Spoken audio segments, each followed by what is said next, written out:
ఖమ్మం జిల్లా మున్నేరు బ్రిడ్జిపై రాకపోకలను 6 నెలల పాటు అధికారులు నిలిపివేశారు. ఇటీవల కురిసిన వర్షాలకు బ్రిడ్జి పిల్లర్లు డ్యామేజ్ అయ్యాయి. దీంతో ఇప్పటికే వారం రోజుల నుంచి బ్రిడ్జిపై భారీ వాహనాల రాకపోకలను బంద్ చేశారు.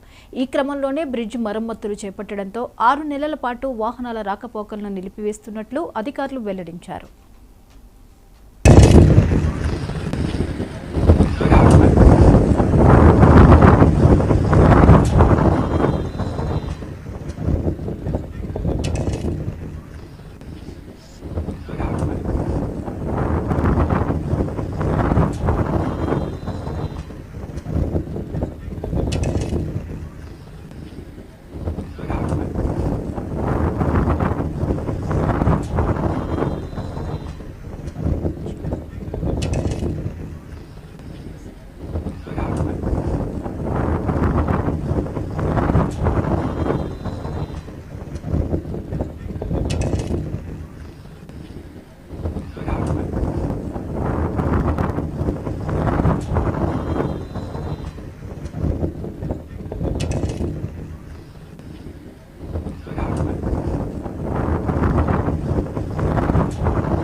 ఇటీవల కురిసిన వర్షాలకు కోనసీమ జిల్లా లంక గ్రామాలను వరద ముంచెత్తింది. అక్కడ ఇంకా వరద కష్టాలు తీరలేదు.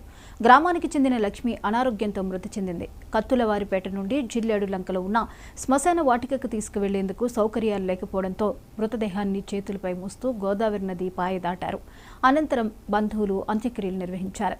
వరదలు వచ్చిన సమయంలో ఎవరైనా చనిపోతే లంక గ్రామాల ప్రజలకు ఇలాంటి కష్టాలు తప్పట్లేదని స్థానికులు ఆవేదన వ్యక్తం చేస్తున్నారు.